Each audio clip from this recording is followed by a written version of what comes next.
Hallo und guten Tag, meine Damen und Herren, liebe Freunde. Da bin ich wieder in der Oma- und Opa-Ecke. Ich begrüße Sie ganz herzlich, begrüße euch ganz herzlich, hoffe, dass es euch gut geht, dass ihr auch das gute Wetter genießen könnt. Ja, was wollen wir in diesen Tagen mehr? Wenn es anders wäre, wäre es noch schlimmer. Also machen wir das Beste draus. Heute ist Gründonnerstag. Heute gibt es bei uns Spinat, also etwas Grünes. Und zwar Spinat süß, wie meine Mutter ihn früher gekocht hat. Ich bin mal gespannt, ob er mir noch schmeckt. Ja, als erstes wollen wir wieder die Kerze anzünden. So, Salat. So, das haben wir geschafft. Ich finde das immer zu schön, wenn der Rauch so aufsteigt. Ja, heute habe ich etwas mitgebracht von Kurt Schwitters, von Ringelnatz, von Arnold Risch und von Hugo Ball. Zwei Sachen sind dabei, die ich schon einmal gelesen habe, aber das werden nicht viele gesehen haben, da das eine Live-Sendung war, die etwas missglückt war, da ich mich mit der Technik nicht auskannte. Ich hoffe, es gelingt mir jetzt mit meinen neuen technischen Möglichkeiten, die ich hier zur Verfügung habe. Ja, fange ich doch mal an. Kurt Schwitters. Sie puppt mit Puppen. Die Puppen puppen mit kleinen Puppen, die kleinen Puppen puppen mit winzigen Puppen, die winzigen Puppen puppen mit Püppchen, die Püppchen puppen mit kleinen Püppchen, die kleinen Püppchen puppen mit winzigen Püppchen, die winzigen Püppchen puppen, keiner puppt mit ihr. Ach, du meine Puppe, meine süße Puppe, mir ist alles Schnuppe, wenn ich meine Schnauze auf die deine Bauze.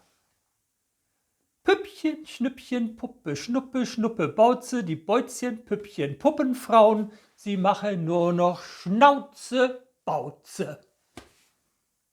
Das war's. Aber es geht ja noch weiter. Arnold Risch, die junge Frau.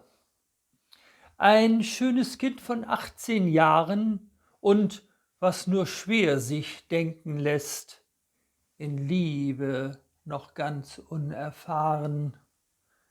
Dies Kind vollzog das Hochzeitsfest.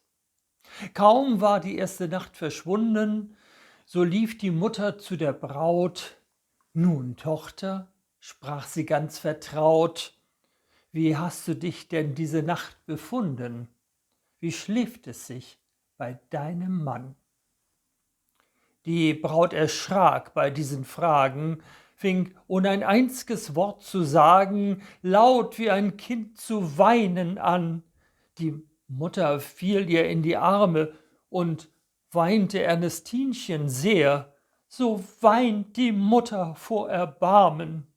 Und diese weinte noch weit mehr, und beide wussten sich vor Wehmut kaum zu fassen. Ach, hob die Mutter schluchzend an, der Wütrich, der verwünschte Mann. Sag mir, was hat er dir getan? Ich will dich von ihm scheiden lassen. Nein, schrie die Braut, nein, nimmermehr. Gut, liebes Kind, was weinst du denn so sehr? Ich denke auch, dein Mann wird's redlich meinen. Er hat mir heute schon die Hand vielmal geküsst. Du wirst doch nicht deswegen weinen, dass du nun Frau geworden bist, denn darum sind wir hier auf Erden. Nein, rief die Braut, das kommt mir nicht in Sinn. Ich wollte es wohl noch 10-mal werden. Ich weine bloß, dass ich's nicht eher schon geworden bin. Tja, das muss ja schön gewesen sein in der Hochzeitsnacht. Ja, und wenn man eine Lehre gemacht hat, dann macht man auch oder fertigt man auch ein Gesellenstück an. Und da habe ich das von Ringelnatz, das Gesellenstück. Mahagoni auf Eiche furniert, Deckel sauber scharniert, alle Bretter gefedert, gespundet, die Ecken fein weich gerundet, die Seitenwände mit tief geschnitzten Weintrauben und Schellfischen geziert. Das war bei Weber in Osnabrück mein Gesellenstück. Selbst Wassmann und Peter sagten 1910, solch einen Sarg hätten sie noch nie gesehen. Ohne mich rühmen, das soll einer machen. Und dabei alles selber gemacht, die Griffe, kupfergeschmiedetes Drachen, die Füße gedrechselt, Acht, Sacht, Pracht, Lacht gedacht, auf den Deckel in Rundschrift fein säuberlich eingebrannt, Sarg für Frau, Klammer auf, Doppelpunkt, Strich, Klammer zu, inwendig ein Rosshaar gepolstertes Bett, rosa Pünktchen auf gelb-violett. Ich habe manchmal des Studiums wegen 24 Stunden darin gelegen. Da war ein durch schöne Bilder verdecktes Speiseregal zur linken Hand, wo Camembert, Zwieback und Butter stand und Trockengemüse und Eingewecktes. Auf den leisesten Druck mit der Zehe im Schlaf löste sich zu Fußende ein Kinematograph und zeigte abwechselnd Brudermord und Torpedoangriff an Steuerbord. Alle 2 Stunden von selbst automatisch spielte ein Grammophon ganz zart. Ich bin der Doktor Eisenbart. Außerdem roch es dort sehr sympathisch nach Moschus, Kampfer und kalter Küche, von wegen der Leichengerüche. Und dann die Technik und das Komfort, Kalender, das Telefon rechts am Ohr, Glühbirnen und Klingeln, ein tolles Gewirr. Auch ein kleines, versilbertes Nachtgeschirr. Und Wasserstandsglas und Thermometer. Kurz, herrlich, herrlich, Wassmann und Peter hätten mir glattweg 5000 Mark und doppelt so viel gezahlt für den Sarg. Und das war damals ein Geld, wenn man's denkt. Aber ich hänge nicht so am Golde. Und so hab ich ihn dann meiner Tante Isolde zum 70. Geburtstag geschenkt. Tja, man kann alles Mögliche schenken. Aber dazu habe ich noch mal Folgendes zu sagen.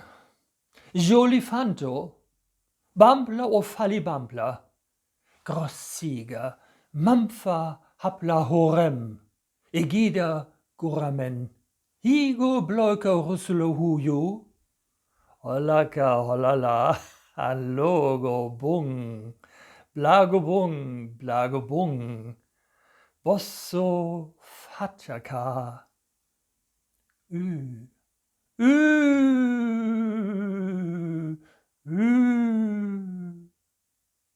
Shampabula vussa olobo, hai tatagorem, Eschige zum Bada, Wulubu, Zubudu, Uluvu, Zubudu, Tumba Baumf, Gusagauma, Baumf. Das war Hugo Ball mit seiner Karawane. Ja, meine Damen und Herren, das war's für heute. Ja, ich habe hier nichts mehr liegen. Huch, jetzt sind sie mir auch noch abgehauen. Das wollte ich so gar nicht haben. Ja, ich danke Ihnen und das war mein neues Mikrofon. Ja, das Kabel ist nicht lang genug. Gut, Ich wünsche Ihnen einen ganz schönen grünen Donnerstag, einen wunderbaren Karfreitag. Morgen ist ja wieder der platte Freitag dran und wir sehen uns dann am Sonnabend wieder mit meiner Kinderfunksendung Der Floh im Ohr wieder, hören uns wieder. Bis dahin bleiben Sie gesund, passen Sie auf sich auf, stay at home, tragen Sie Ihre Maske, wenn Sie eine haben, zumindest beim Einkaufen. Wir haben jetzt auch eine. Okay, ich wünsche Ihnen was und nun machen wir wieder gemeinsam das Licht aus. So, also einen schönen Abend für Sie.